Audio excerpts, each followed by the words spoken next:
Good afternoon, guys. MrGannyK here, and welcome to episode 3 of that podcast.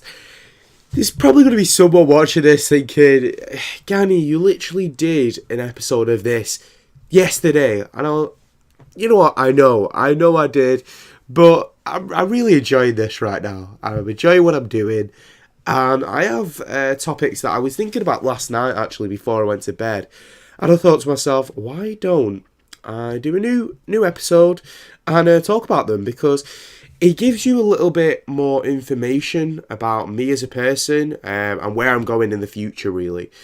So yeah, let's go into the first topic. So the first topic is about moving house. So I've been living in this house with my mum for 12 years, I think. It's either 12 or 13 years. And in that time, you do kind of gain some sentiment over the house that you don't want to leave it because you've had so many brilliant times in it. And I have to admit, I was feeling that way last year.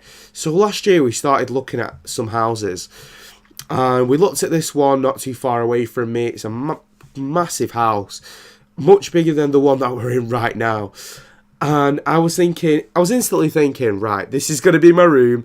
This is going to be my setup. And then after that, after we saw the house, we came back home, and I was like, you know what though? I've had so many amazing times in this house that I don't really want to let it go. And I said that to my mum, and my mum was just like, "Gan, are you serious? You can't be just staying in here like for the rest of your life. You've got to kind of explore. You've got to go into bigger, more beautiful houses, I guess."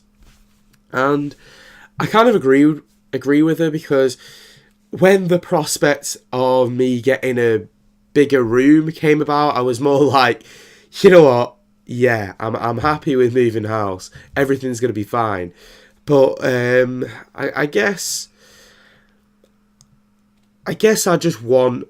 I'm expecting a lot from the new house. Something that I didn't expect from this one, because the first house that we ever lived in, when I was a baby, basically, it wasn't the smallest house, but my room was quite small.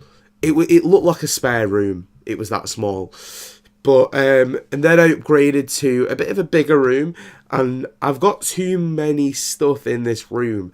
Like, my room is kind of taken up from my double bed and my like 48-inch TV, and then my other TV and my computer and my consoles. It's overcrowding at the moment. And the prospect of getting a bigger room that I actually could call my man cave and make into a proper man cave would be awesome. You don't realise my creative mind is going off the chain right now. I looked on IKEA for about an hour looking at furniture that I could buy for this new room. That is how intense I'm getting with this whole man cave idea. And I've already thought about getting kind of cool lighting that'll just set the mood in the room. Getting a lava lamp, getting little lamps here and there, just to not make it an overpowering light, but just a dim light that'll make me feel a bit tired, make me feel at ease, kind of feel calm, and I like that. I like feeling that way. But what it kind of this new setup and the new room, what it'll mean for my streams is that I might be able to do them for longer. So currently my room is right next to my mum and Campbell's room, and I actually have to stop my live streams because of being too loud. But that is kind of one of their criterias for this new house, is that I don't live on the same side of the house as them or next to them. That my room is like on the other side. And in this new house, in the house that we looked at back in August, that is what we were going to be getting if we actually bought that house. My house was kind of looking over the garden, and their room, my room would have been looking over the garden, and their room would have been looking over the front of the house, which is fair enough. I'm fairly happy with that. Unfortunately, we didn't go ahead with buying the house. I would have loved to live there, but I don't think it was right for me back then. And I'm kind of thinking now would be the right time.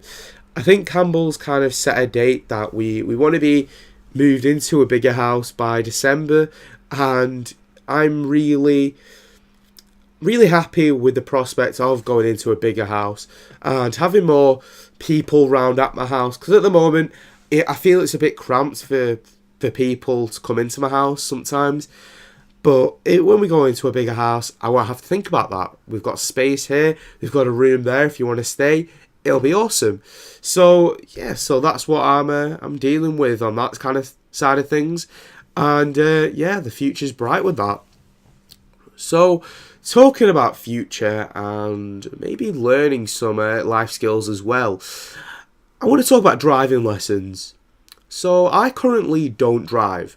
Pretty much all my family that are over 17 drive. My only cousin, who's actually 2 years older than me, can drive, and he passed his. I think he passed his test like with flying colours.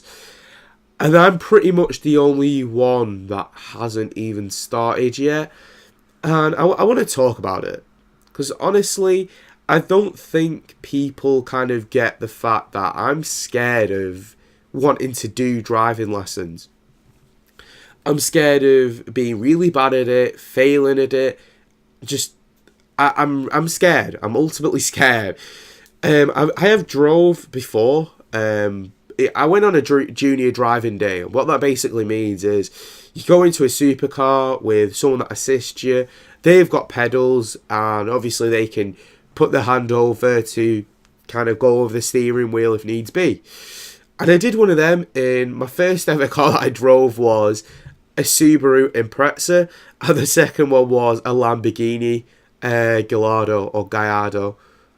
So that is awesome. That experience in itself was really awesome. I came out of that car feeling like quite good that I could do it, but since then I don't feel as confident. I spoke to a couple of people that have been doing their driving lessons, and they kind of been just saying, "Oh, I can't do this, I can't do that," and it's not really helping me one bit. I'm just feeling a bit more scared about it, and I think I just need to shake off that fear of driving, because I don't think it's a fear that I'm never going to do it. I think it's just a fear that I think I need to do the first couple of steps of it and then feel it out, rather than just trying to do it and then failing. I've just got to feel it out. But hopefully in the future, I'll do some driving lessons, because it's really weird that the most of the people I actually work with are driving instructors, and I'm not even exaggerating. There must be about 8 people in the business that are older than me, and they are all driving instructors. So it's a weird concept, and I get them regularly saying, "So, Ganny, when are you going to be doing your driving lessons?" I'm just like, I don't know. I'm scared of it. For heaven's sakes, don't get on my back, man. But yeah, I want to hear from you guys, especially with the driving lesson bit. What do you think about driving lessons? Did you like it? Do you have to find the right instructor for you? Because I kind of feel that way, that if I do go with someone that I know, that I might not learn as much, and I might be a bit scared and not as open with them, because I don't want to really for them to see my vulnerable side. I hope you get what I'm talking about, anyways. But we'll go on to the next topic, and I kind of did it just then. So this topic is about my attention span. So I have got a really bad attention span. I've probably got one of the worst. If someone's talking to me and I see someone walk past them, I will instantly look at them while they're still talking to me. I don't know why I do it. I can't help it. And I was watching a well-known podcast that everyone knows I watch. Just everyone knows I do, because I talk about it on my streams, and I've spoken about it to a fair few friends. And they were talking about Adderall. And Adderall, if you guys don't know, it's a drug that apparently helps you get motivated. That's what it basically is. And I like the premise behind that. That yes, I'll be motivated because of this drug. But I don't think I have like some attention deficit disorder. I might do, but I don't think I do this second. I don't want to kind of self-administer myself to ADD, or is it ADHD? One or the other. I don't want to do that because I get that some guy will be commenting now and be thinking, you know what, Ganny, you don't have ADD or ADHD or whatever it is. You don't have some attention deficit disorder.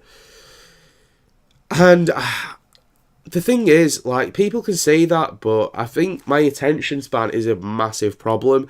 I don't think it's kind of a huge problem that it needs addressing with drugs. I think it needs something like cod liver oils that apparently help you focus on things a bit more.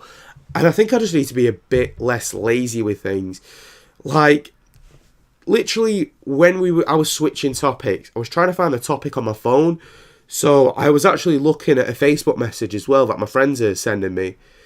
That is literally how bad it got. I'm literally looking at it right now and still speaking. That's kind of the height of my attention. It's really bad. But I realised that my attention is actually kind of annoying me a bit more. Because this was going to be a topic on itself, but I can actually tie it in with this one. And it's actually going to be about my stuttering. So I realised that I started to stutter a little bit. I actually used to have a friend that stuttered quite badly. And I kind of took after him. So when you're with people, especially when you go to a different country, you kind of pick up their accent a little bit. And a tiny bit did that with his stuttering. I didn't mean to, but it just kind of happened. I couldn't get my words out and it was annoying the crap out of me. But it wasn't one of those massive things where it was causing a massive problem and it was a huge thing. Because with some people, I think people realise that they've got a stutter and they make it into a massive point. So I watched a programme about 2 weeks ago now, and it was called First Dates. It was actually a Channel 4 kind of documentary or kind of series. So these people go on first dates, and it was showing what happened on their first dates and if anything progressed. So cut a long story short, this guy goes in and he's a nice guy. He's a bit kind of gothy, and he sits down and he's waiting for the girl. And he's talking to the camera, saying all this stuff, and then he stutters on camera.